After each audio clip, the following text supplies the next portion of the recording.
Ladies and gentlemen, boys and girls, children of all ages, hello and welcome to today's coverage of Sacramento State Esports, where today your very own League of Legends Green Team will be taking on the University of Montana's Griz. I'm Nick the Lights Azevedo. Joining me for today's broadcast is Anthony Montesquieu. Montez. And we're bringing you some epic League of Legends action today. We've got these two teams coming to you from the Big Sky Conference. Sacramento State sitting up in a tie for second with Weber State in the standings currently. They do hold the tiebreaker over Weber State. Both teams sitting at 4-1. And University of Montana struggling to find its footing in the Big Sky Conference this term, sitting at 0-5. Unfortunately, was able to pick up a game win for themselves, but have not taken a series yet. Hopefully, we're able to hold them off today. How are we feeling today, Monty? It definitely feels like we're, compared to the NAU match 2 weeks ago, a little bit of an easier couple weeks for the team. Just kind of maybe experiment, look for some other maybe off-meta picks to kind of answer what we've been seeing from a lot of the teams that play against our green team. And just a lot of opportunities to work on a lot of different things with how this meta is going to be probably shaken up a little bit by the new champion that I think is available to play next week, Renata Glass. For sure. And we saw Weber State putting up a good fight when we played them back in week 3, I believe it was. They put out a good showing playing some some real different sort of stuff. They brought some super different Sugar Spice. They pulled out the Janus Might top. They pulled out a lane swap on us in game one, all kinds of crazy things. And I think that if you're, facing down this Goliathan Sac State lineup, it is pretty fair to try to think outside the box a little bit and go for some of the quirkier stuff that could maybe get you a win or two off of these guys. But it will be no easy task for University of Montana, certainly. Oh, definitely. There's a bit of a rank disparity, but like you're saying, we have seen teams definitely perform even with that rank disparity with interesting macro decisions across the map. For sure.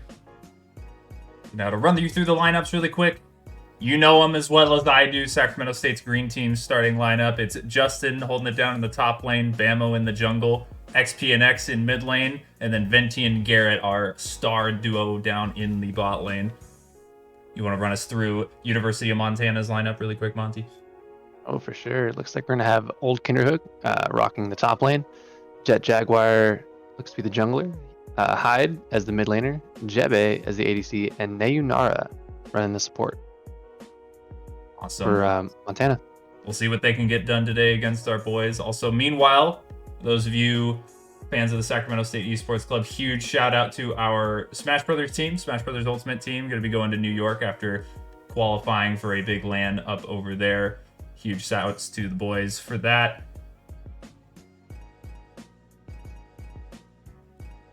I can't wait to see our Smash team performing at a LAN tournament. I know our league team got to do it last semester in Fresno. Got to go to the lights, the casters, the crowd, everything. It was absolutely magical after the last 2 years we've had with COVID. So I'm hoping maybe this semester we'll be able to see if we can get something going, something else for our other teams and for all the semesters moving forward as well. Yeah, super exciting stuff.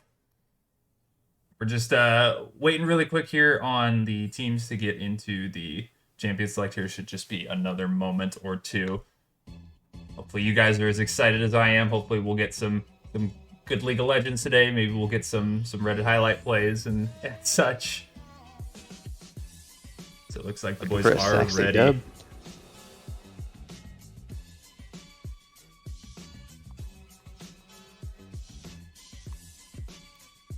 So Sacramento State will be on blue side for game one of this best of 3 series. So first to 2 wins. It's going to be Zeri banned away on blue side for Sac State. We have seen Montana's AD carry Jeb spamming that champion like crazy, and Venti's not a big Zeri player himself, so it makes sense to ban it away even on blue side. Yeah, solid win rate. Just over 30 games, 56% win rate. So definitely something worth taking away. Ooh, Victor takeaway as well. We talked to XP the other week. He's not a fan of the control mages. It looks like Hyde is. Actually, funny enough, Hyde actually looks like he has a very similar champion pool to the previous green team mid laner, NorCal, in the Corki, the Veigar, the Anivia, also having Victor in that pocket. Kind of interesting. Scaling control mage player for sure. And then we see mostly target bans out of University of Montana. They're taking away the Jinx from Venti. Had some huge pop-off performances on that champion thus far this season. The Galio is a takeaway from XPNX, who was actually #1 Galio NA for a short span at the beginning of the season there. And then Mordekaiser has been one of Justin's go-tos. He's really smashed some games on that champion. It's going to be B1 Caitlyn for Sac State.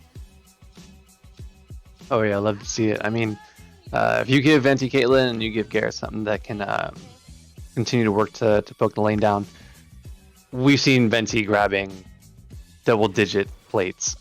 Oh, definitely. So I love to see the Venti funnel. Interesting answer. Oh, okay. So we're gonna get a Renata. I guess it's available today. Right off the bat, Ash as an answer into Caitlyn is like a decent sort of just match type of champ that you're looking to do in this lane. It's like, it's not an instant Caitlyn just rolls the lane like it is in most Caitlyn matchups. Mm-hmm. However, I have personally been on the receiving end of Venti's Caitlyn multiple times, and that is filthy, filthy stuff that he can get done on that champion, as Bamo going to get himself his signature Hecarim pick in the jungle this game. The Morgana. It could be that Caitlyn Morgana. A pretty Tale as Old as Time duo in the bot lane. The only other combinations we've seen is like Lux and Karma Caitlyn, but I think Morgana Caitlyn is the OG and it tends to work the best. Yeah, an added value here being able to Black Shield the Ashe hero already, the Renata Q, even the Renata ultimate. Already a ton of value being allotted by that Black Shield just with the first 2 picks that Montana has drafted here. Yeah, and I am interested to see the Renata ultimate, even if you are able to Black Shield like your AD carry, depending on how many people are around. Your AD carry could just like the Hecarim and then the other champions decide to start jumping on top of this Caitlyn. For sure. So yes, Venti may be able to move, but the allies may still be able to come in swinging. That'll be an actual 1v9 situation. Yeah. And pretty standard stuff that we've seen thus far in the draft. Usually you see the bot lane and the junglers picked up first as they are the least susceptible roles in the game to counter picks. So we're going to see the solo lanes for both of these teams pinch pretty heavily. We're seeing Shen taken away by Sac State, Garen taken away by Montana. Now, Garen, you might be scratching your heads at a little bit. I know Justin to be a bit of a Garen connoisseur, as a matter of fact. And oh my god, the comms have got to be going crazy about that Irelia ban. Justin has been spamming this champion on repeat on like 4 different accounts. And he's had some pop-off games on it for sure, but I'd say at large, he has not gotten the hang of this pick yet. But they must be looking at it thinking, wow, he's played this champion so much, he must have an intent to pick it. And Montana says, no. Definitely high skills cap. I would love to see Garrett on that champion eventually, but looks like not in this game. Maybe not today, but I would love to see that. The Akali. Akali blind mid seems a little suicidal to me, but that's they're throwing down the gauntlet there. That's licking a his power lips. Move. Yeah, there's no way Venti's gonna, or no way XP is gonna be looking for one of those control mage matchups into the Akali. And with Victor off the table, we haven't seen too many great plays with the Orianna, so we'll likely see some sort of assassin mage to answer the Akali. And just kind of look for the heavy, the haymakers coming out of the mid lane. I will say though, I slipped up a little bit. I do think that Akali is just a better top laner than she is a mid laner currently, my opinion. And I'm certain that Montana has to be thinking the flex. That's my kind of rationale for why they would blind Akali like this. Because, it's trickier because then on blue side here, Sac State is going to have to pick 2 champs that both fit with their comp and potentially are going to do Akali because Akali could go to either lane, right? And then with this last pick here, they could pick either a mid or top, assuming they both play Akali. And then get kind of 2 favorable matchups for themselves. Ooh. Interesting. Okay, so... Akali or Warwick? Yeah. Or mid? I know Warwick top is like a pretty popular cheese that we see. I think Volibear is a better, more well-rounded top laner as a whole, but currently Warwick is in that top spot, which also sounds like a miserable matchup to me in Decled with the Grievous Wounds built into the kit. He can match the damage really effectively, match the mobility really effectively. So I think the hope is, because the idea I think is press the attack, barrier ignite is what the Warwick tops used to do, and they just fight level 1. And usually most champions can't beat that. For sure. So that's really the only cheese outside of maybe Jet Jaguar looking to play around the top side of the map and just let Jeb and Neunara kind of play out that bot lane until around level 6. An additional layer of oddness to this is my assumption is that Sac State is picking Vex into Akali and picking Kled blind. Like they were expecting this Akali to go mid, and yet they just gave Sac State the counter pick for the mid lane, not really thinking to, they showed their hand. They showed that they were expecting Akali to go mid. They picked Vex into it. Vex is a champion that has answers that are not Akali, and they just kind of loved that one, I think, is my initial impression of this draft from Montana. It is Yeah. it is a pretty cohesive comp though, all told. At the end of the day, they did end up with a comp that I think is pretty cohesive. You have this very run at you, sort of bruiser divey topside that's going to be supported very effectively by the Renata, going to be able to get the Ash Arrow out for engage. You know, the comp does make sense. Whereas, if anything, I think Sac State in the general sort of overall composition, they do have what I expect to be 3 winning lanes. But I think that their bot lane pairs a little bit worse with their equally divey topside. You know, it's still going to be good, and Venti's Caitlyn is still disgusting, and Garrett's Morgana, I'm sure, is also disgusting, so it should make up for it just fine, but maybe a small draft edge to Montana, at least in the cohesion of their comp. You know, obviously you can't overlook the fact that they did draft 3 losing lanes, at least from my knowledge of these matchups. Certainly not a Warwick top connoisseur myself, but that's my expectation. Yeah, I mean, I agree wholeheartedly. And I think the lead that our bot lane is likely to get with that Caitlyn Morgana will probably allow Venti to kind of play a little bit more aggressive, play up a little bit more, so we can actually follow up on like Bamo and Justin's engagement. Definitely. Yeah, I am hoping for very explosive level 6s across the map. So like around that 6-minute mark or so, expecting mid and top to probably start popping off a bit more if they aren't playing super aggressively early. Yeah, there's just so many tools to get onto you for Sac State, and not a lot of... I mean, as Ash, your job is basically to shoot arrow and then get hung out to dry. So Jeb is going to have what I expect to be a pretty rough time playing out this game after, you know, 2 items or so. And then, you know, if you can't at least go even into this Kate Morg lane, which I expect you won't be able to do, at least not easily, could be a really, really rough time for him specifically. But everything else, it's pretty mirrored in a lot of respects. You know, I think there's a lot of similarities with these comps, as we kind of touched on. You know, it's triple dive topside with the long range AD, supportive support, right? Like it's really similar. I would like to see like a 4-man bot side, especially if Ash is level 6. I mean, I feel like that's just too free for the side of Montana. And for Sac State, I feel like they could honestly just kind of play small skirmishy, like 1v1, 2v2, and they should be able to win, like we were saying earlier. Yeah, I do think their comp potentially functions a lot better in those sort of skirmishy type of fights, right? I do think that is a distinct possibility as we are into the game. Hopefully we get an exciting one for ourselves today. I know I'm excited. They looking for it. We do have a stack from Montana. We haven't seen any level 1 shenanigans in a while. Sac State will be in a standard fan to start out this early game. 30 seconds until minions spawn. Worth noting, summoner-wise, Ulkinderhook does have the barrier flash, which is mostly what you see, and the PTA on the Warwick with the Doran's Blade start. So we could be seeing some really aggressive level 1 play. Looking for some Swiss cheese for sure. And then Hyde running the the teleport ignite, really hoping that they're going to be able to kill XPNX here by level 6, and then just continue to hammer that home afterwards. But on the bot side, Jeb having the cleanse is going to be convenient, but once that's down, it's going to be a pretty scary lane for them, with us actually having the exhaust ignite aggressive summoner spells.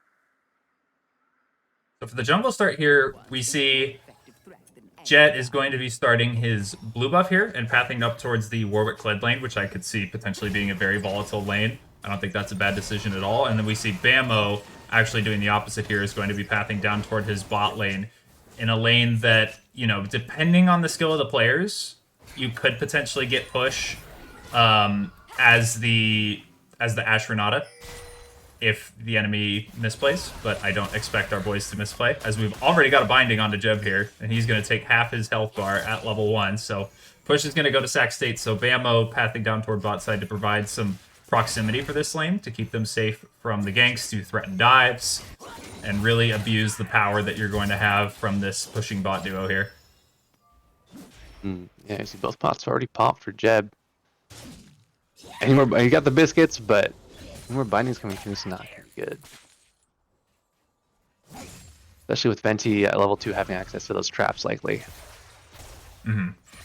Yep. Hoping to see plenty of binding trap combos from this duo. Their coordination tends to be top tier.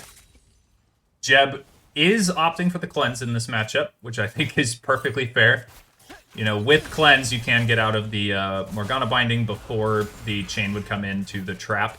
So that's basically death if you are ever Morg bound in this lane. But having the cleanse gives you basically one get out of jail free card where you can tank a binding, expend the cleanse, and then not have it followed up by a trap. As one going to land here, but Garrett going to be brought under the tower and basically equalize that trade. Both supports left on just a sliver. And we won't see first blood just yet. Oh, was not expecting this, but looks like XP is going to be able to walk away. The Warwick and Volibear both roaming down to that mid lane. And look for a play. That is interesting. With the wave being pushed so far topside, it makes sense. Ulkin Hook probably won't lose too much. For that roam, maybe a minion.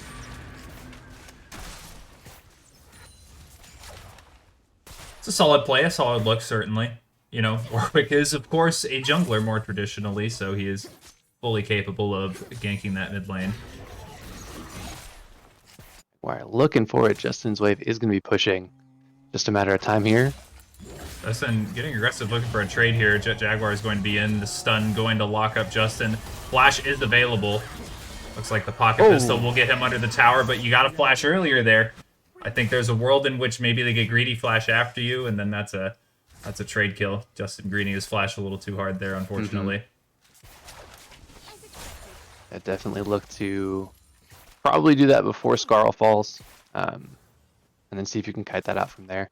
But hang on to the flash. Maybe Bamo being in that top side might look for a gank up top.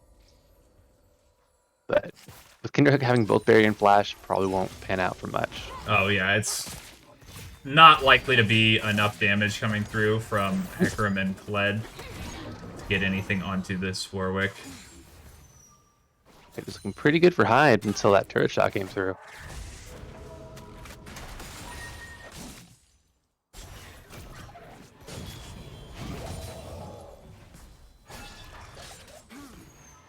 Plenty of gold in that Akali's pocket. I'm not wondering too sure. what Is Rocket Akali Belt? build? Yeah, I'm wondering what Akali build we'll see.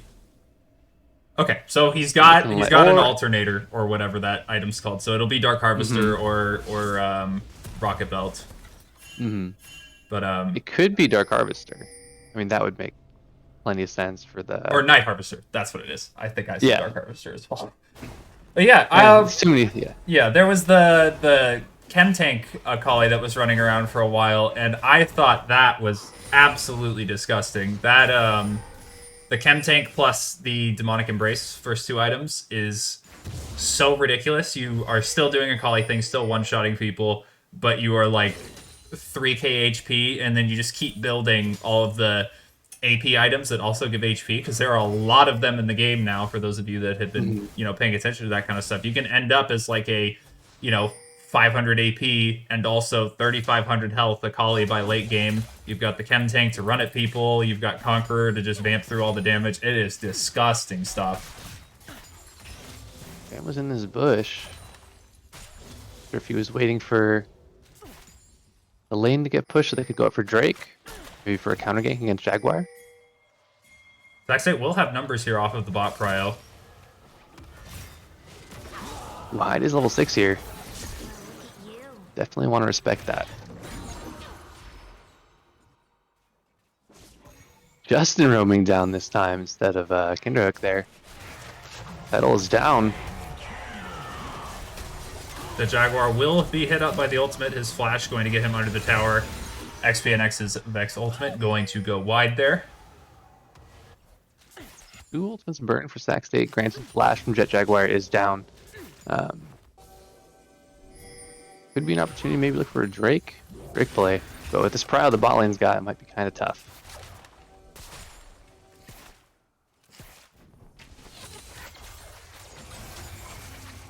Good bind.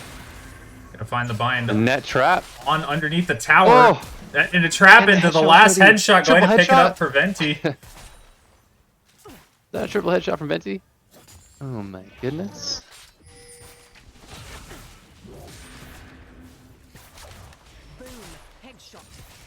Jaguars here though.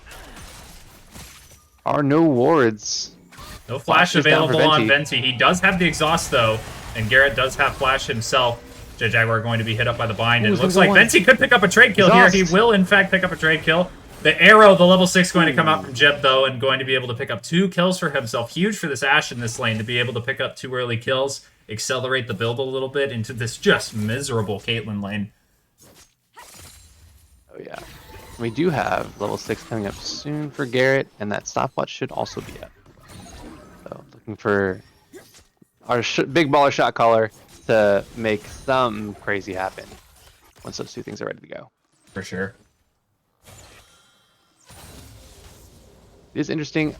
I have been kind of curious as to how Renata was going to be played in like organized competitive play, just because besides the that pentacle grab that she has and the reposition, most of her abilities are pretty small in range. The ultimate is pretty big, but it's also really slow, like Yeah. slightly faster than Maokai ult. The ultimate definitely seems like it's something that you have to chain off of other abilities. You know, like I see it being very, very good with like a Jarvan ultimate or something like that, where you can lock them into place. Not necessarily stuns and stuff, since they can't attack anything while they're stunned. Just hold on.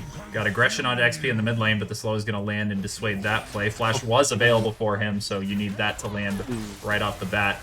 Another bind onto Jeb in the bot lane. Venti's got 2 headshots. He's got the ace in the hole. It's a shutdown for Venti. Those 2 kills going to be answered right back. Jeb falling. And I don't know if the cleanse was available prior to him being bound there. So we've got aggression onto Naomura. Bamo popping the ghost. Venti going to pick himself up his 4th. We'll say the cleanse was available, so not too sure why Jeb didn't opt to use it. Must have just not thought he was in kill range, which is just bizarre to me. I mean, if you're an AD carry player, you gotta know what this lane can do to you if you get bound up by the Morgana XP. bind. It's XP off of the cross map ultimate from Jeb, answering 1 back, going to be able to lock up XP and X4. Hyde to pick himself up a little freebie in the mid lane. Justin's looking for something here. He has the ultimate available for any sort of chase down. So we got fighting on the bot side here. Bamo getting aggressive, but Volibear is no joke as a duelist early on into the game. Bind going to lock him up, though. The Renata W going to let him limp away to his eventual demise. Justin's got a solo ball in the top lane, potentially not quite going to find it. The healing going to keep Warwick alive through that one. Justin going to take up a tower shot, not be able to get in there to find the extra damage. Here's looking. He just needs a Q. Oh my. Oh no. So much tension on both sides of the map as Garrett's stopwatch going to have to be used to cleanse away the ignite. Flash going to get him almost out, but Hyde going to be able to pick that one up. Just a little easy pickup for Montana on the bot side there.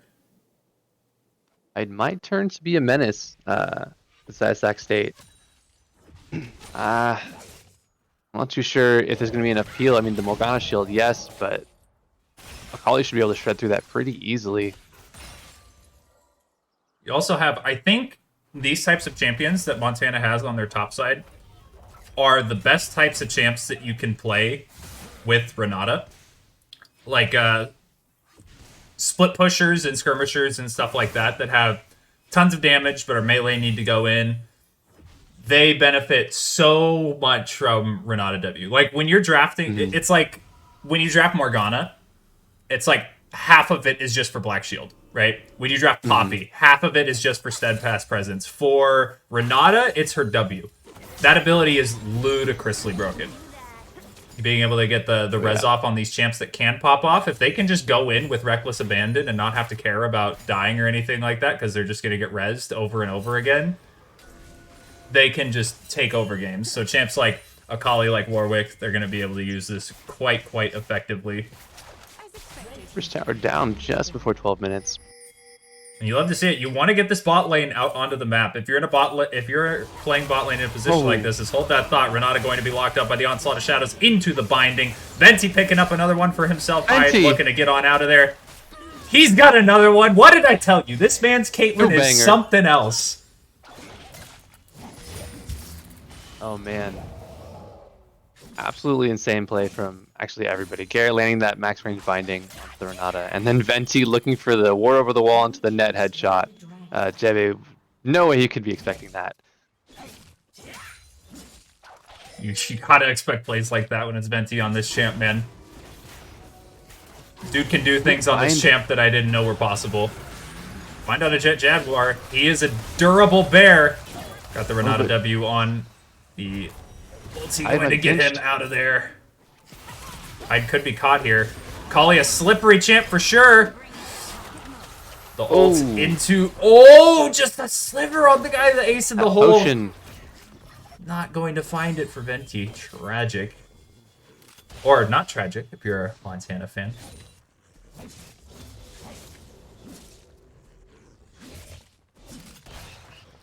Arrows up. Plates are going to fall in the next 40 seconds, 35 seconds. Not quite enough time to grab Shelly and crash it into the towers, but Venti going to grab what he can in that mid lane. Ooh, Justin might be... Scarlet didn't come in go to just in lock time. him up. Just barely. Kinderhook. Going to be taken down by Bammo here. The last tower shot going to do him in. That's another one for our golden pony. Mr. Bammo piloting this Hecarim to 1-0 and 3 to start the game off. Also, a pretty huge jungle CS lead. A little bit of pathing Nirvana out of our boy right now, it looks like. He's on the second most farm in the game. Only Hyde able to top him. Take a look at Venti versus Jebs right now.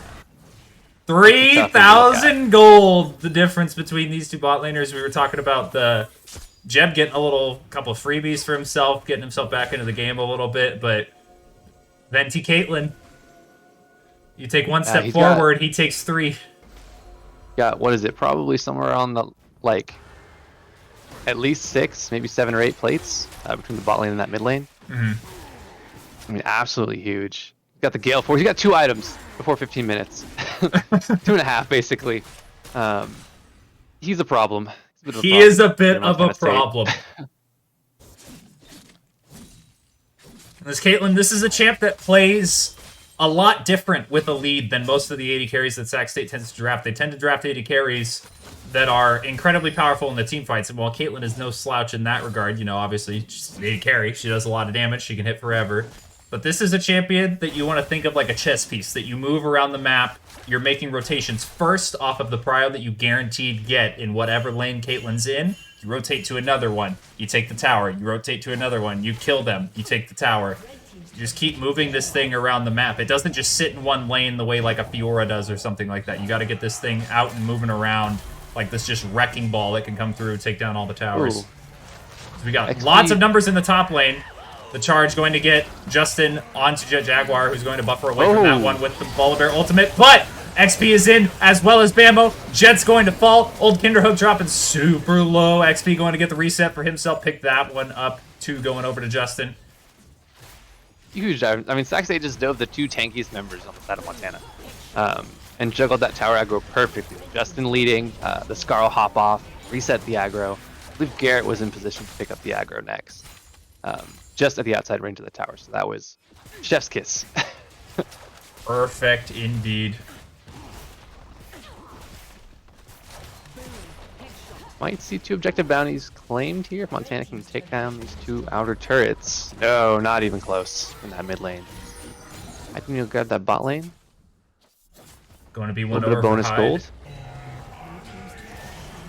And quite a bit to him individually as well. You know, he's looking to be the kind of shining light for this team at the moment. Sitting 2-0-0 on the Akali.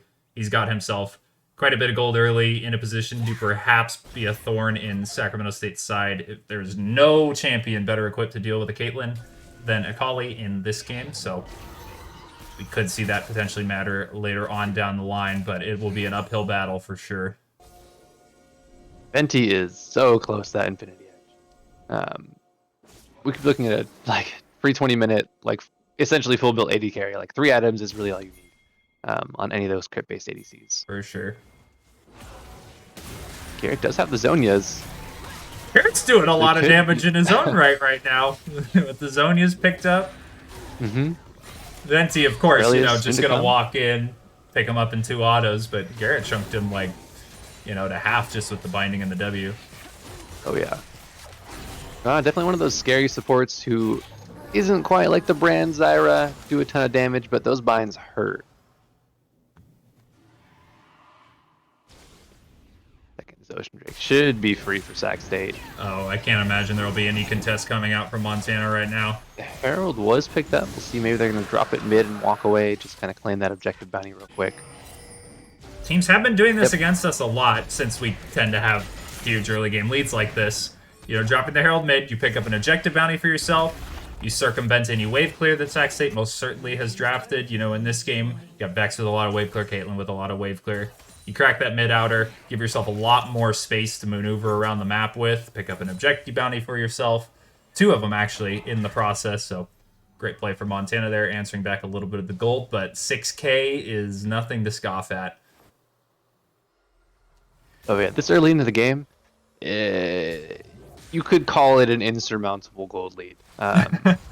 You could call it that. It's a pretty tough one to come back from. You know what I I mean, will they do have the say? comp. You know what I will say? Earlier this week, I had the pleasure of watching an LEC game. Is Misfits versus G2 Esports. Mm-hmm. Misfits has a very, very, very good mid laner called Video. Video was playing Akali into G2, who was up 14,000 gold. And they were able to win the game off the back of this man. We have an Akali in this game, doing pretty well for themselves thus far. We'll ask, was it the chem tank? Akali. No, it was Misfits, no? it was normal Okay. Akali. Gotcha. I have to imagine there must have been some nerfs to the build or something like that, because it was pretty absurd what was going on with that champ, and I haven't seen it since like a patch or 2 ago. So it might have been nerfed and I just missed it. I think the item might have received some sort of nerf. Fairly minor, but I guess it was enough to have Akali's going back to Old Faithful and Rock. Oh! Team Garrett getting aggressed on into the mid lane. The bind going to provide the peel that they need for now. Garrett going to be able to tank up the Enchanted Crystal Arrow crucially as the spell shield was used there.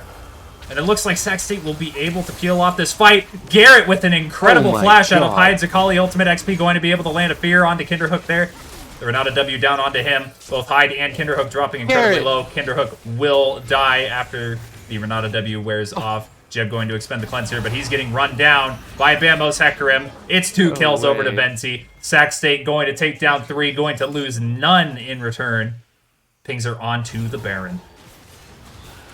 Fairly chaotic fight, incredibly cleanly. Hit Jaguar on Volibear.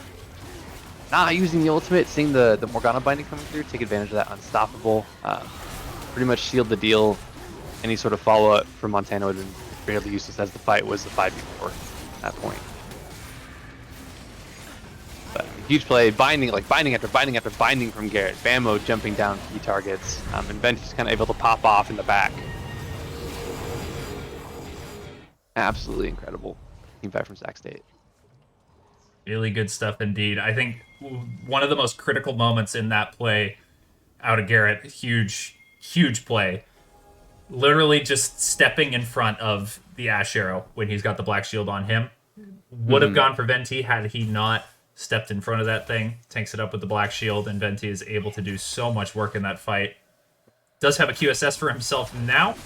Will be able to get himself out of things like the Warwick Ultimate, the Warwick Fear, the Volibear Q Stun, Ash Arrow, of course, Renata Q, all kinds of things. So a lot of value from that item.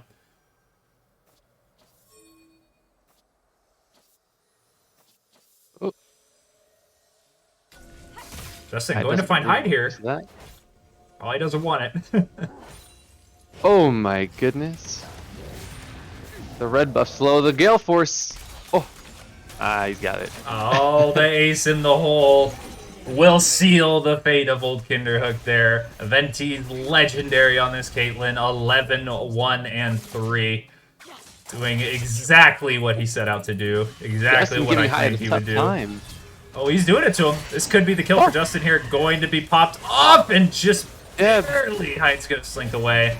thanks to the help from the team. But Sac State onto the bot inhibitor, going to take it. Thanks to the pressure drawn from Justin. They're actually looking for more here. They're looking to make this push onto the Nexus towers here. Look at Venti is just ripping through these towers as Bamo getting aggressive onto Jeb here. XP going to follow it up with the Vex ultimate. Jeb going to be killed off after the Renata W wears out. XP's got to reset. He's into the middle of the team doing so much damage. Venti's in the back line. Hitting. Kinderhook going to get down the ultimate. Not going to matter. Hyde's going to go for the heroics. Will not matter either. 14, 1, and 4 for Venti's Caitlyn. A triple kill to cap off this dominant Sac State win in Game 1. Oh my god, absolutely crazy.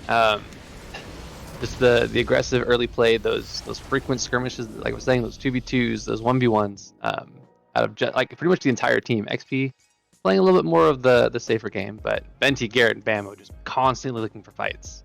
The boys came to play, man. Looking fantastic in Game 1. We'll be right back with Game 2. We'll see if Montana can bounce back. We'll see if Sac State can get us out of here for dinner nice and early. Stick around. Oh yeah.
Hello, everybody, and welcome back. We are into game 2 here. University of Montana electing to swap over to the blue side after their loss in game 1. Still sticking with that Mordekaiser ban first, though. And what do you think you'd be trying to do here, switch up the draft if you're Montana, Monty? You do not let the Caitlyn through. Yeah, I don't think you let the Caitlyn through. The Morgana one is debatable. I feel like she's not quite as good without the Caitlyn. But I mean, if Garrett's on any champion that has a skill shot based CC, he's going to perform on it. And you can't. You ban may them all. as well just So- consider it point and click when it's Garrett. Yeah. So yeah, I definitely think you do not let the Caitlyn through. Like there's no way that you look at that game and think Caitlyn was not a problem. Hard agree there. It seems like at least Other in the than that- bans, they're keeping it pretty standard from what they did last game, banning Irelia and Mordekaiser here 1-2 on blue side even. Unless they're looking to pick it. Pick Caitlyn themselves, yeah. Yeah. Swap over to blue side, you get yourself a B1 Caitlyn. Yeah, I do believe Jeb does play Caitlyn. If Not you're like an a 80 whole carry bunch of player, games, how do you but- not play a Caitlyn? You gotta have a Caitlyn in your bag if you play 80 carry, man. That's just a requirement. It might not look like Ventis, but you gotta have it. It could be that they're just looking to maybe take it away. I don't know if they're looking to play the Morgana with it. Like I was saying, I mean, there's a whole bunch of different supports you can play with it. I think Seraphine actually isn't terrible. On top of the Karma, the I have see. no idea what's happening. Okay, so that is they okay. So Yumi's good, to be fair, right? This champion is powerful. The 80 carry that you see it paired with most frequently nowadays is Zeri, which of course Sac State opted to ban first on red side. Something that you very commonly see is Zeri banned on red side. There's not a whole lot of great pairings left with the Yumi unless you want to think outside the box a little bit, and this is exactly what I was expecting. You blind Yumi like this, the enemy bot lane is just going to kill you. So we already see the Samira locked in, Bamo hovering the Teemo for a little bit of BM. But I fully expect this to be a melee support here. They could also save it for R3, since obviously there aren't going to be any more hits to the support pool. But there it is. Let's Samira go. Nautilus, exactly what you want to see. This is Sacramento State's bot lane's bread and butter, this type of style. And it is just going to be so hard to play, literally no matter what you draft if you're Montana State. And this is one of the pitfalls of blind picking Yumi like this. When you saw the champ be incredibly strong in the past, these types of champs that counter it really heavily weren't as strong or were circumvented in some way, you know, their natural advantage over the champion. Tristana going to be the pairing with it, a very safe champion for sure. You can try to buffer out of the Nautilus hook. It is among the harder hooks to buffer out of as far as Tristana jump hook buffers go. It's going to be a blind Aatrox for Montana to round out the first half of their drafts. And Justin loves the Kled as an answer into Aatrox. He also, a bit of a Nocturne connoisseur, which is a matchup he really likes, will be the Kled though. I mean, they've already drafted a lot of AD. We still have likely the mid laner going through, but the jungler will probably have to pick another frontline champion. So most of their damage distribution, unless there's a bruisery mage that can jungle, most of their damage should be AD, so it's pretty easy to pick up. Mm-hmm. Good to know. For anyone on Sac State that's looking to build defensively. I will say, as hard as the lane is going to be, I do like what Montana has so far, for the most part. I think Aatrox is a rare case of a fighter/diver that actually plays really well with teams that want to play back. Because he's not great at getting on top of people, but if you come into Aatrox, then he will just wipe the floor with you. So a bit of a unique champion in that sense. And then Sac State is signaling full speed ahead. We are coming at you.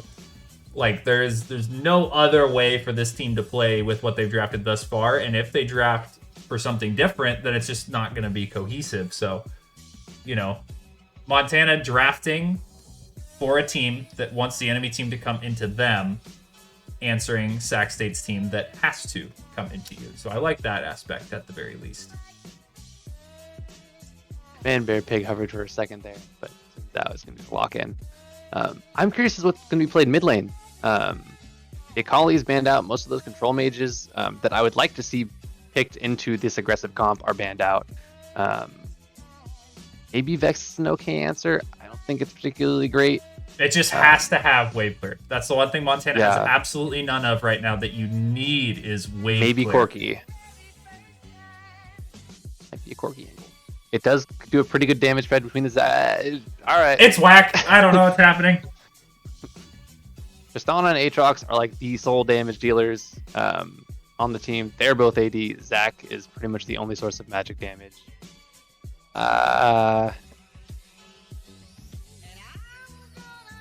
Draft is a weird pivot with the two tanks there at the end. Do you think it could be Aatrox mid? I expect it to be. I definitely think Aatrox mid is Okay. more likely than Scion mid. That's for sure.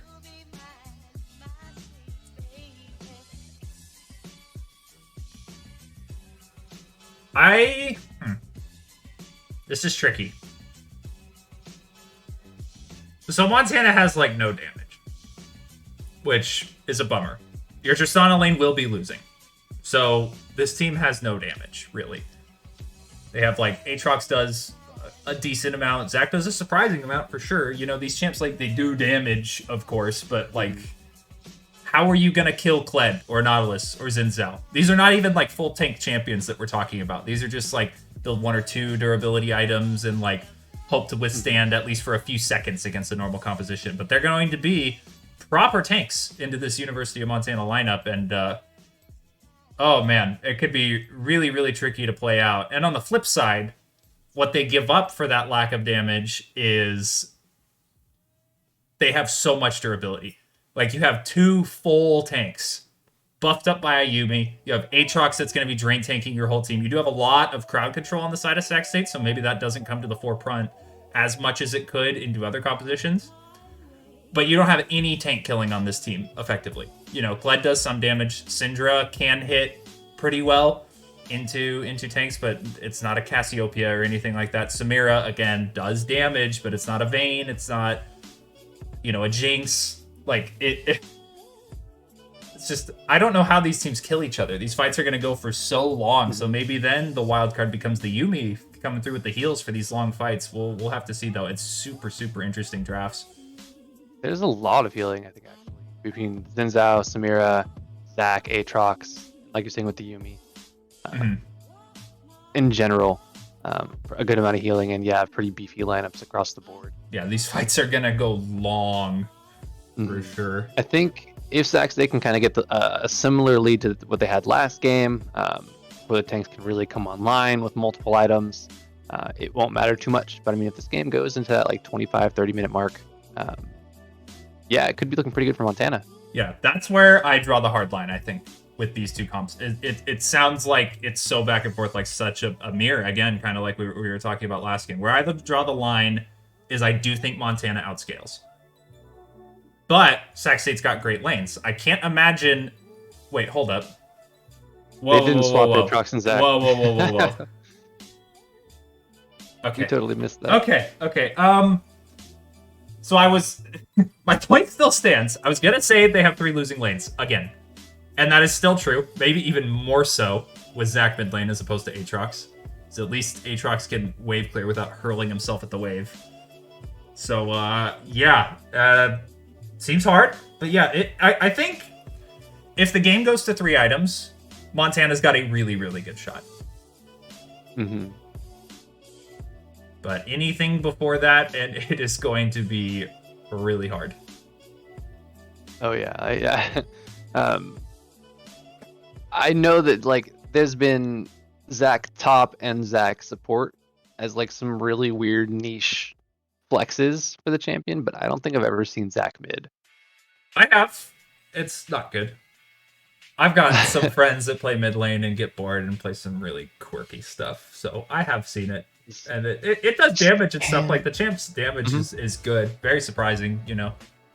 But like, it's just, there's so much that you lose by going a champ like this mid lane. Like if we're talking about it like fully objectively, you know, like you miss out on wave clear, you miss out on like just early jungle 2v2. It's so much stuff that you miss out on by drafting a quirky pick like this. It just, your composition has to cover for it in some way, and they have no wave clear, basically. They have, like Tristana hitting the wave as their wave clear. The more I think about it, the more I really just like Corki instead of Zach. I was saying Corki in the draft, and I like it more. Yeah, I think I am inclined to agree with you on that one. It's a head scratcher for sure. I mean, even when it was Aatrox was the hover, we were talking about Corki being a lot better than that champ there. But here we are. We have an Aatrox in the mid lane, or in the jungle, excuse me. Oh my god. Something cheesy going on, or is there maybe a lane swap situation? I'm not really sure why Sion is in that bot lane. You know, usually with Sion, you look for almost always one of the cheeky buff starts or something to that effect. But they're going to ward him out, spot him right off the bat. And then Sac State did 5 points. So one thing that we saw, I don't recall what team it was. It might have been Montana State, actually, that was able to pull off a enemy red start for their jungler, and then Sion started his own team's red. So the team, the jungler only got a 2 buff, just like normal, but the enemy jungler only got 1 buff, and you gave 1 buff to your Sion, which obviously is winning overall, and won't be able to get anything like that this time around, as Sac State did protect all of their jungle entrances properly. And we will see, again, swapped jungle routes for these two junglers. Bamo starting up toward the top side, going to be pathing into that insane gank assist that he has down there from the Nautilus and the Samira. Whereas Jet Jaguar going to be looking to path up towards top lane, where I can't imagine you're going to be in a position to get a whole lot done as Sion Aatrox into Kled. I imagine that champion will be able to avoid that gank pretty easily. But, you know, maybe just looking to power form on this champ. I'm not sure what Aatrox jungle is supposed to do. Ooh, hook. Look on a jab. And here it is at level 1. Venti going with the E start on the Samira. That's great in these matchups where you can look to bully at level 1. Also kind of just want to point out, Kinderhook took Summoner's Spellbook, as opposed to, like, Grass, or some of the more tank-oriented major runes. I'm wondering how this will come into play later on. If the game goes long enough for him to be able to kind of swap summer spells around. Because, I mean, if they're able to have 2 exhausts and just kind of completely shut down Venti or XP to keep Jeb alive, pretty good. Yeah, definitely. Or even like, and I don't know. I'm having nightmares about Fed Aatrox with a Yuumi on top of him. Oh, just yeah. ripping through an entire team that just can't damage him. And that could happen in a hurry with the sort of lineup that Sac State has drafted. Of course, you know, we'll see. I've got full faith in our boys to win these lanes as Bambo's looking for a dive into the bot side.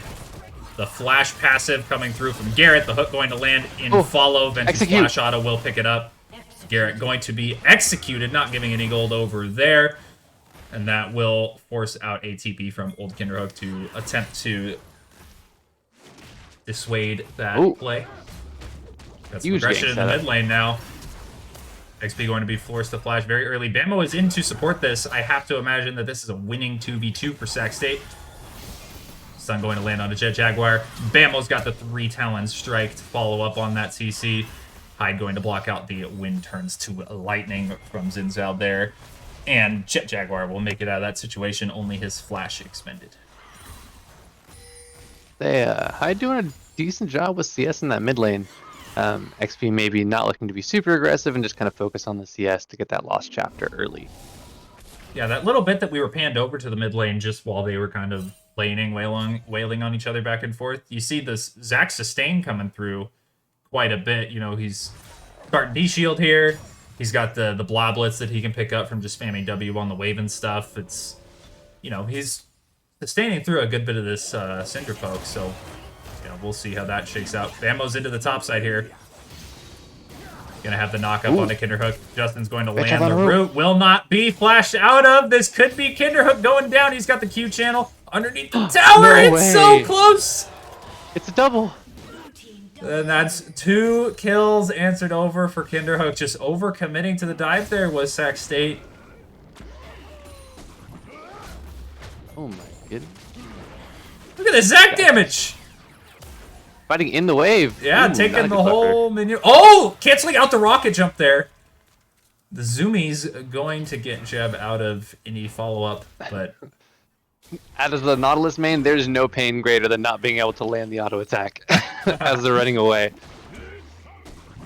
Oh my god, it's just landing these slingshots. It looks like he can kind of just jump on him whenever he wants. XP can just not really damage this guy.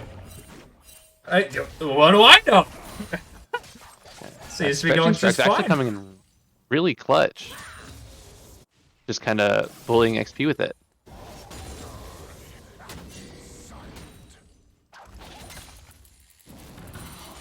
Does have like 44 magic resist, which is a good deal more than XP has AP rep for now. Yeah.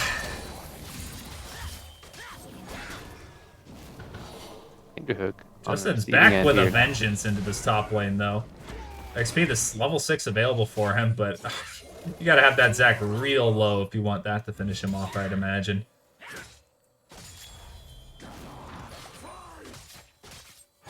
Ammo's into the top side. They could be looking to run this one back. Kinderhook doing a good job of holding the wave outside of his tower to dissuade the play. Can I just point you to this bot lane CS? You can. You can. You will. 56 to 10. Jebbe can't play the game. And this is B1 Yuumi on full display here, ladies and gentlemen. It is impossible to play as this bot lane. Aaron Venti just kind of got this Montana University of Montana bot lane in a chokehold. This could potentially be crucial because we talked about, you know, if this game goes 3 items, it could look pretty good for Montana. Bamo flashing onto Jet Jaguar, going to lock him up with the 3 talent strike, but should have the dash over the wall here. Gonna be able to get out of that situation, but we've got most of Sac State onto the Dragon. Justin getting aggressed on into this top lane. Hyde going to make a move up there. He's lost Scarl. He's lost all of his HP. Justin going to go down to Kinderhook. Jet Jaguar going to be answered back for Sac State on the bot side. And be picked up by XPNX. Get him accelerated in this Syndra versus Zac matchup. Hopefully going to be a little bit closer to being able to actually do some damage to this guy. I do like kind of the answer of Hyde going to that top side to kind of punish Justin, knowing full well that there's no shot that you contest this Drake with how far behind Jeb is. And what's more, this Sac State team is just better at fighting at this stage of the game. I think even in an even game, you probably don't go for that play if you're playing optimally. As hold on, Here comes. We got 4 in the bot side, looking to make this poor bot lane's day even harder. Venti's got the wave in. Jed and Nayonara are dead on my screen. The Nautilus passive going to lock up Jeb. Oh, Hyde made it. I'd made it in. Going to be able to pick up ammo.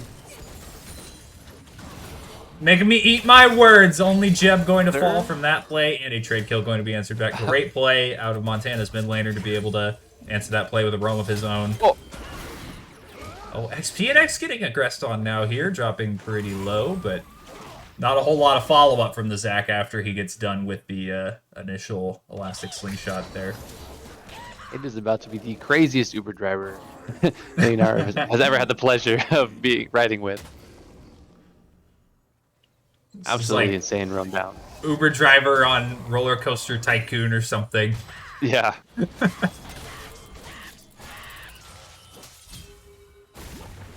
Playing the hell out of XPNX. Here it is kind of roaming in that mid lane, but I don't think they have the damage to kill this guy. I'm inclined to agree. Chapter is completed, but whoa.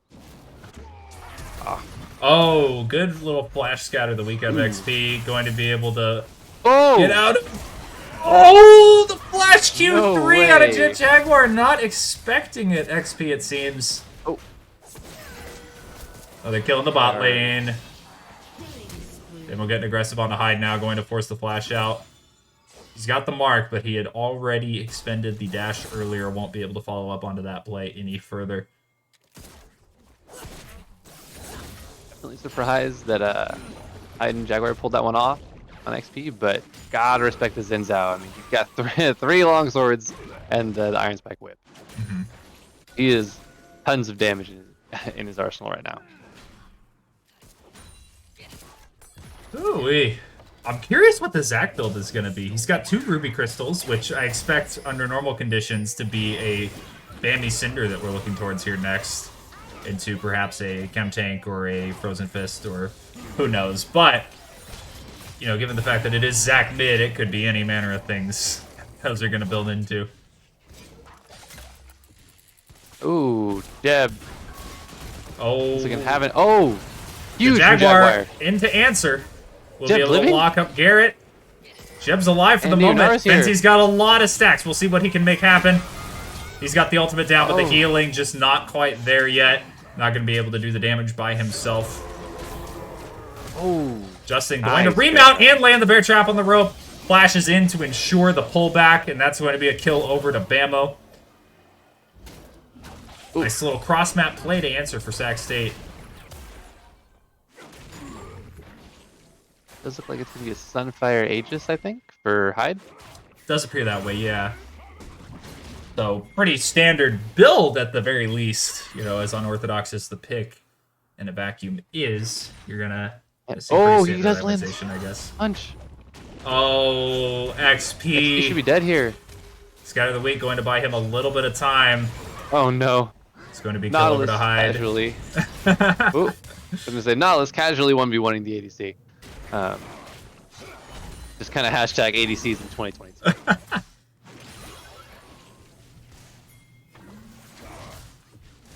Jeb has kind of been able to catch up a little bit in the CS, so that's a bit of trouble. He wants to go aggressive. Does he have his passive up? I believe he does. He does. Doesn't actually even need it. Oh! And here it is, this triple bruiser plus Yumi little roaming squad here. So terrifying. XP really is want just Panda. gonna die Oh. again. Almost certainly no flash available. Got the chase down. 4-0-2 on the Zac mid. They're literally getting away with murder here on XP. Just on repeat. Ooh, Herald's coming down for that mid lane while they grab this Hex Tech Drake. He did that so fast. University of Montana might just be saying, we don't really need an AD carry this game. We got Sion, Aatrox, Zac, and a Yumi. As an AD carry main, I find my teams say that quite a lot.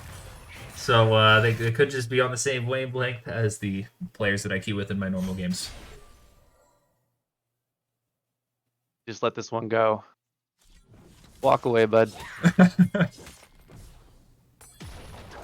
I really like Nyanara roaming on the Yumi, kind of jumping on Hyde, jumping on Jaguar, kind of making a presence around the map, because we know if Nyanara is on Jeb down here, it's he's still gonna die. Yeah, he's not gonna do and it may even anything. be a double kill. Yeah.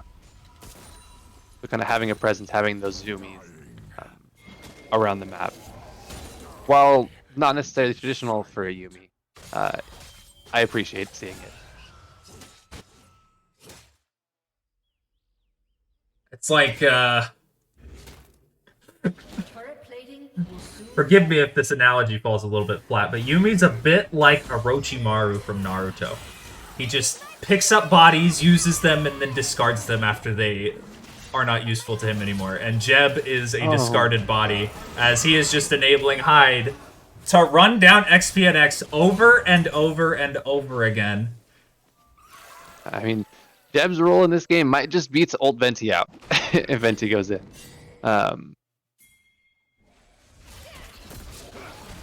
Yeah, This I point in mean, the game at least. this is what we talked about as being concerning, because there's no point at which Zac is really going to be killed easily for this Sac State lineup. It's just never going to happen. There will not be a point in this game at which Sac State... You know, it's not like you have a Vayne down in the bot lane and you're just saying, okay, we just wait for Vayne to get to 2 items and then Zac doesn't matter anymore. It's not Jinx where you say, okay, we just get LDR on our Jinx and then Zac isn't a problem anymore. This Zac is so far ahead with this lineup, you're just never going to be able to kill this guy. And we get Core Drinker coming through for Jaguar too. I mean, on the Aatrox. Just gonna have so much healing in the kit, and if Yumi's are gonna be able to bounce between the Aatrox and the Zac, yeah, it's just gonna make that so hard.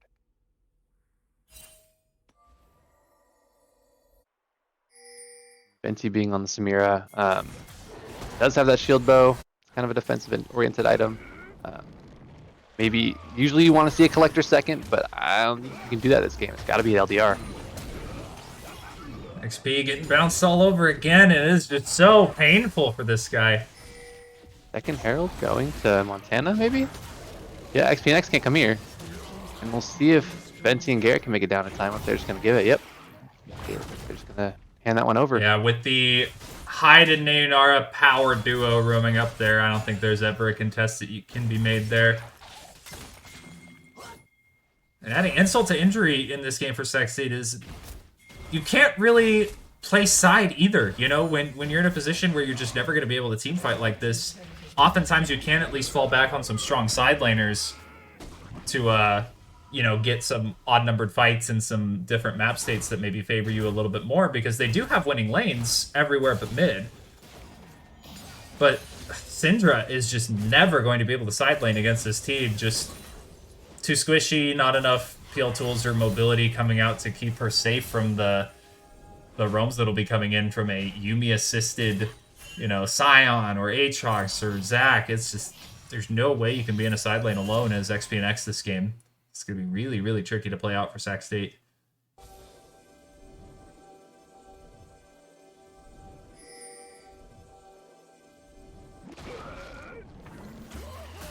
Got Dragon up in 50 seconds here. Both teams looking for inside position on this one.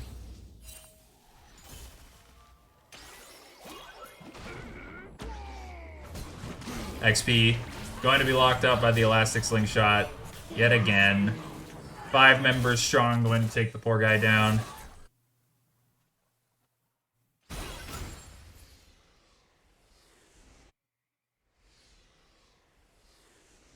I will say, XPNX has had a bit of trouble in a lot of these mid lanes. Vex on the Akali, Syndra into Zac.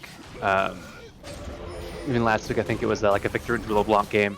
He's just not been having a great time. Bambo just going to get locked up in... Oh, actually, the flash over the Raptor Pit going to get him to safety. Another Elastic Slingshot going to be canceled by Garrett's depth charge there. Going to lock up 2 with that one. But there's just no damage left. XPNX's teleport going to come in a little bit too late. A nice hook going to lock up Jet Jaguar, but they're just healing through all of the damage that Sac State can do. Venti is in. Can he put down the damage on this enormous Zac just yet? Going to pick up another one for himself, and he is just vamping through all of Samira's damage. The Bloblet's going to go down. Nayunara likely to just die to Venti here, but he's actually going to be able to make it on a Jet Jaguar. Jet Jaguar's now half HP. 2 ultimates out of Venti's Samira. It's over. You can't kill this Zac. Thornmail. Yeah, it's impossible. There's no way. The only thing that might help a little bit is a 60% previous wounds, but that's a lot of gold that Venti does not want to have to spend. And they were up 3,000 gold when that skirmish took place. They're still up almost 2,000, and it just feels so doomed. Yeah, I mean, a lot of that gold lead is on Venti and Samira, but I mean, like we just saw, he had a hard time scratching Hyde. It was just very, very slow chip damage during the Inferno trigger, which is supposed to be kind of like Samira's biggest burst phase. So like, I'm not too sure what Sac State can do at this point. I mean, maybe look to catch one of them out in a rotation somewhere. Yeah, I mean, University of Montana is just going to be able to dive on repeat. There's nothing to fall back on for the Sac State composition. What they drafted is just so one-dimensional that they kind of bet out all their chips on this one thing working, and that being that they can run at this Montana lineup and just kill them whenever they want. And they're just never going to have the damage. It's never going to happen. They don't have anything to fall back on other than, like, maybe some Kled side lane pressure? Question mark? That's like it. I was just looking at Justin with the Hullbreaker. That basically guarantees that Sac State will never be fighting in a 5v5. I shouldn't say never. Very unlikely that Sac State are looking for 5v5s.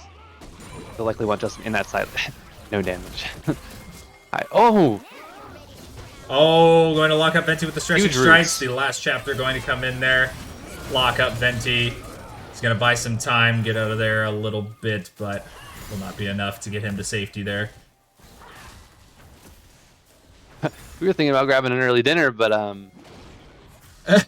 might be looking like a late night snack. Oh yeah, they're bouncing back for sure as Hyde is bouncing in, going to lock up 2 with the elastic slingshot into stretching strikes, but we've got big damage on a Jet Jaguar coming through in a burst there. Not going to be able to get any healing down. It's going to be a quick 1 for 0, 1 for 1 if you count Venti dying just prior.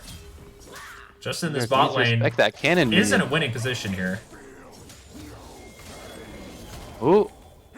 But we've got a great on lot of heads Oh. making its way to JJ. Gonna lock up Jeb, gonna get down what damage he can. He is a tanky boy, but I don't know if he's tanky enough to hold out 4. It'll be plenty. It'll be plenty. He's out of there. It might be a Justin split push angle where Sac State might just kind of try to see how well they can handle those 4v4s and then just let Justin split push with that hull breaker. Yeah, we talked about the vulnerabilities of this Montana lineup in the Champion Select a little bit. They don't have any wave clear. If you can make rotations first against this team, you should be in a position to knock down Hyde's some in the back. towers, get some gold for yourself that way, contest objectives with odd numbers. Hyde, elastic slingshot onto Venti, going to find him. Looks like he's peeled off for the moment, but he's actually just going to get one shot there. Garrett going to be bounced into It is the lines of Blank Montana. XPNX stuck, left out to dry. 3 down for Sac State. Justin's pushing onto the inhib, though.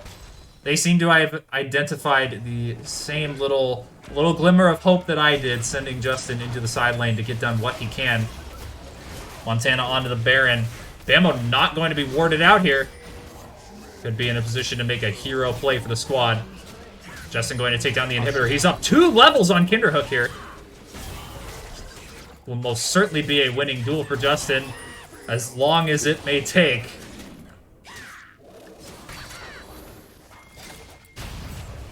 Bamo's into the pit. 3,000 health on the Baron. Only 2 left around to take it. Hyde going to jump back into the pit after getting Bamo out of there a little bit, and that'll be Baron going over to Jet Jaguar. Have Justin caught out here. Could be He's in also trouble. not The quite up charge yet. is not available just yet. He does have the flash. Going to be able to dash out of the stretching strikes. There Not he going to goes. be caught up by the decimating smash either. And there goes the charge to safety.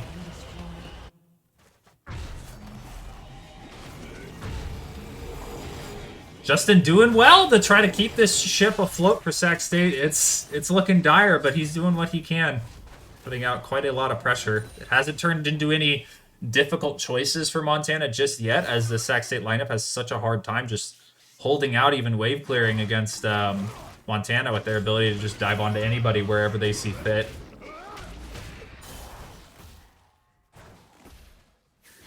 Third Drake, is that? Yeah, it's another mountain. I mean, if that's Mountain Soul for University of Montana, it should be over. Oh, that sounds so awful. And we are getting to that 25 Oh my. 25-minute mark where the tanks are pretty much coming online. 3 items for Hyde. He's got the Spirit Visage, the Sunfire Aegis, the Thorn Mail, and the Plated Steel Caps. LDR is done for Venti, but they're doing the strikes so fast despite being essentially 3 tanks. Aatrox being more of a bruiser, but There it goes. Justin is just split pushing. Perma. Sole point for Montana. He is getting some work done.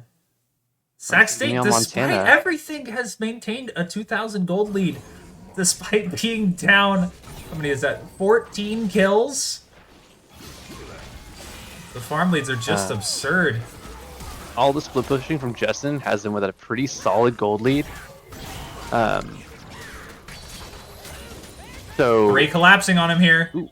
Cloud Ultimate going to be available in just a moment here. He does have Flash. Maybe looking for the difficult one over this wall. Just going to be CC'd up. Won't even be able to get it off.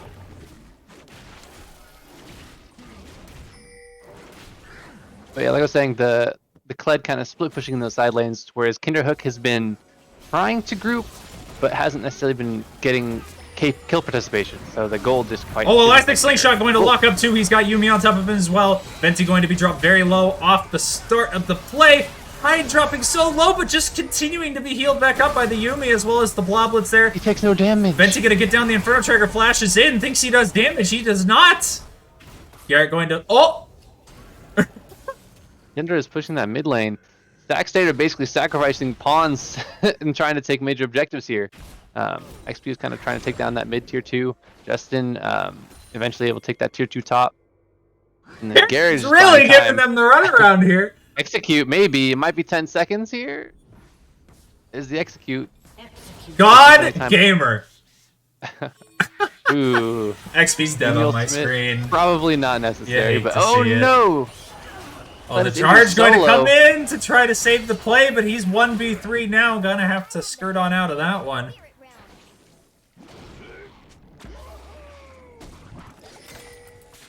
No major objectives up for the next couple minutes, which is just more Lenomicon coming through.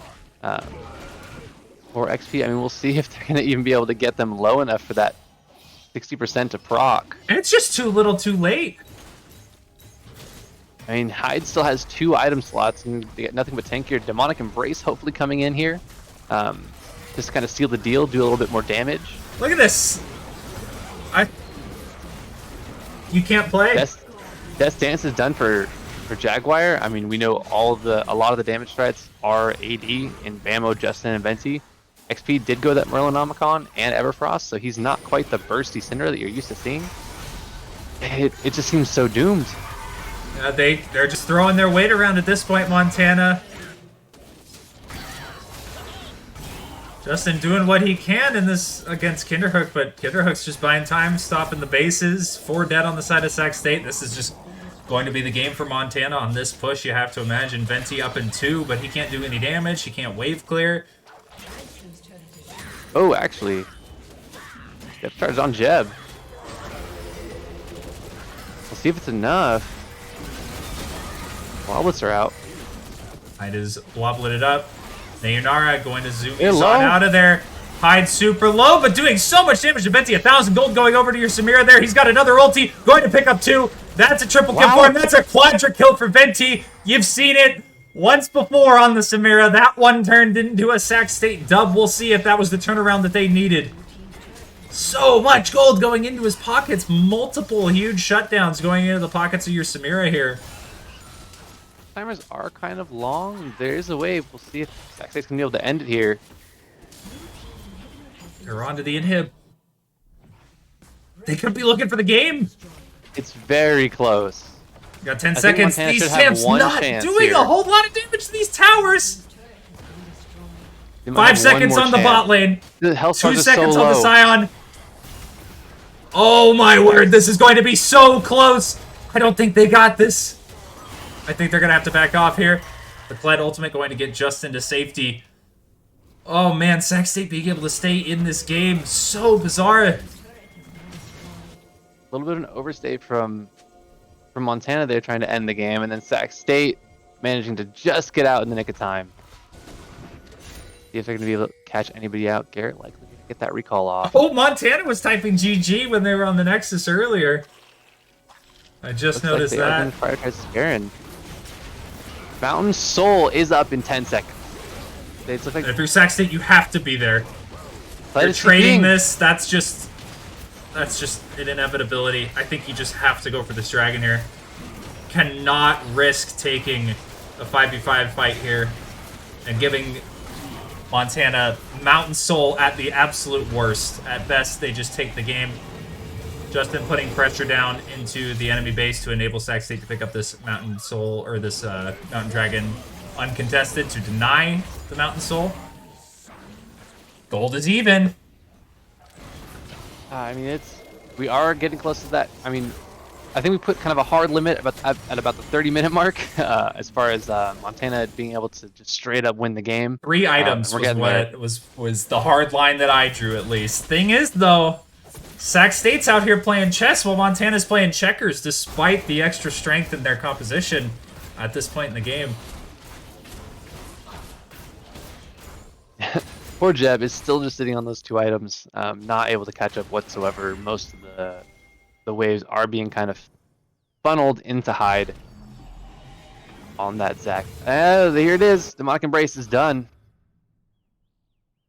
Oof. That is one beefy blob. So now he also one-shots you. Getting 35 ability power from that item on top of the 60 base.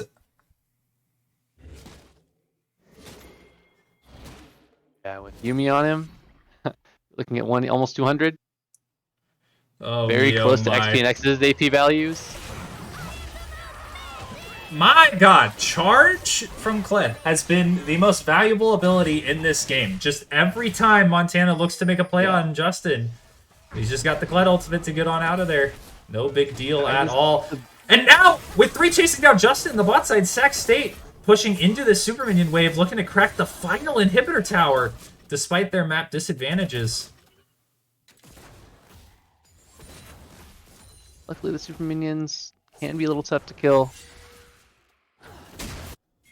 For the melee champions and for XP, so it's mainly on Venti. I'll whittle those down. And a knife's edge this game right now. Yumi may be going the Putrifier. I'm not sure if that's Putrifier or if it's going towards the fast flowing water. To see. Future Fire would have a lot of value this game. Yeah.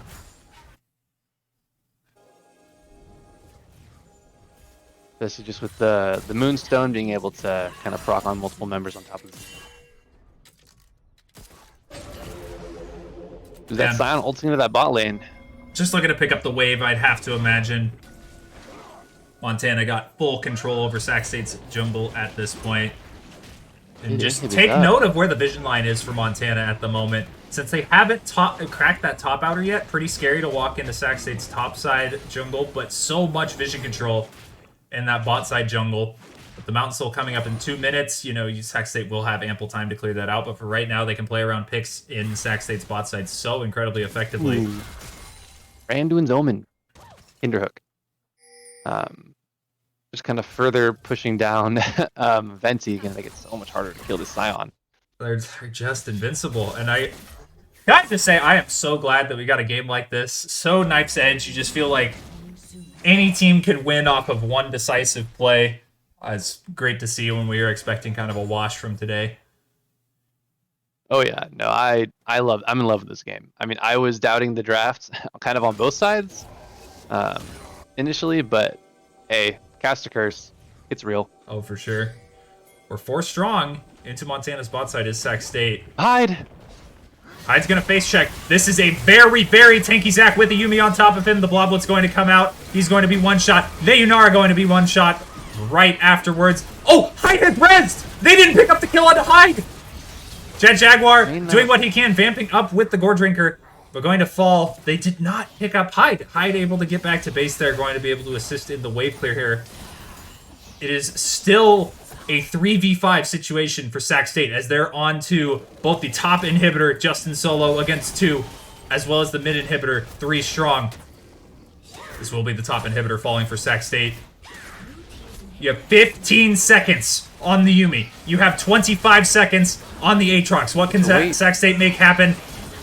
Kinderhook going to be stunned up, but he is an incredibly tanky Scion at this moment in time. The call will be for Sac State to look at the mid-inhibitor tower, followed by the mid-inhibitor. Pings are onto the Nexus tower. Nayunara is up. Jet Jaguar up in 5 seconds. The fight's going to break out. Venti's in the back line. He's getting Let's Bounce on. The Inferno Trigger going to be unleashed, and it is slowly chipping down the health bars of Montana. Montana dropping very low. Venti is popping off here. He's got another one.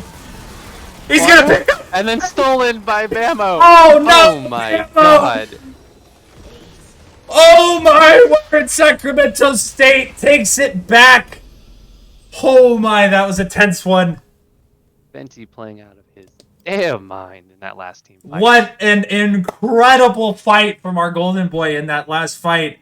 Insane stuff. That's like his 4th quadra of this season, getting Penta stolen every time. You hate to see it. That's 2 that Garrett has stolen from the guy now. Getting some payback for all of the help that he's been to our guy. But my word, what an incredible game. Like I said earlier, Sac State playing chess, but Montana was playing checkers. Oh yeah, no, that was an interesting game. I'm glad that we got to cast it because there's Sure. so much happening, like so many levels to that game. Definitely. Well, hopefully we'll be back with an interview for you all shortly. For now, stick around and we'll just let that crazy game sink in. So stick around, guys.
All right, and we're back here with an interview with Justin Vierstra. How you feeling after today's win? Pretty good. That last one was a nail biter. That was Oh, really scary. oh yeah, on the cast. I mean, I'm not sure if you guys were able to tune in at all near the end, but me and Nick were kind of like losing it back and forth. Yeah, we watched the last like 3 minutes, but Mhm. yeah, we didn't get anything before that. So that last game, that leads me into my next question. How do you guys feel about like the drafts between game 1 and 2? Like we can start with game 1. I think their draft game 2 was interesting. I don't know. Garrett pointed out like, wait, we cannot 5v5 these guys, so I just built Hullbreaker and split the whole time, and like I feel like we played pretty well around that. The game 1, I feel like it was just a, bot lane gap. Bug gap. It's just Yeah. Venti Kingdom. Yeah. Oh, definitely. And yeah, I mean, we saw you absolutely tearing it up with the Hullbreaker. Sion had no way to match you, especially Yep. with that Cannon Minion being alive, so much armor and MR, and then just Kled's natural kit to destroy tanks. Was there a lot of communication going on as far as like just literally everything going wrong? I mean, like Zach was huge. Was it like 3 items, I think, before Venti might have been? It was a Mountain Soul map, and a lot of lanes were actually kind of a little closer than you guys probably wanted to be at the start of the game. Yeah, I mean, it was kind of interesting because we felt like we were pretty behind early, but the gold graphic didn't even show it, which is really hilarious. Like they didn't have a lead at all that whole game. Mm-hmm. And what's it called? We were just communicating pretty well around just trying to do the 4-1 and just making sure they don't jump on us all the time. Yeah, that's awesome. And I mean, I love that you guys are just kind of communicating what you need from each other, the way to play the game, and that seems to be going smoothly. Are there any other aspects that you guys are trying to work on or develop? Just because I know we have seen so much cheese in the Big Sky Conference against you guys. Every team brings out at least one cheesy comp, one cheesy draft. Is there anything you Yeah, guys are trying to do to think about, prepare for? Well, I mean, it was kind of interesting because they picked the Scion. I'm like, why the heck would they pick that into Kled? This is a god matchup for me. And I'm like, there's no way they picked this. They aren't cheesing. And I called out that he was gonna try doing the bottom stuff, and we were able to stop that. But I think it's just we're trying to be more consistent, just dying less in silence more, which today I think worked out. So, yeah. Yeah, definitely. Plenty of excellent macro plays just from the team in general, rotations. I think Nick said it best. You guys are playing chess while the other team was kind of playing checkers, even though they had the big brain draft. It did not seem to, they weren't able to keep pace as the game kept going on. Last question from me that I've asked every other player that we pull on for an interview.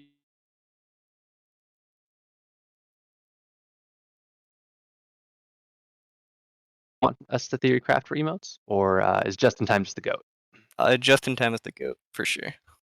Gotcha. Yeah. All right, well, thank you so much for coming on for the interview. That was a huge win for Sac State. With what we were expecting to be an easy win, but glad that you guys were able to pull it out in the end. And I think good practice for you guys in general. Yeah, I mean that was crazy. Like that was a really crazy comeback by us. So. Oh yeah. Anyone you want to shout out before we look to wind things down?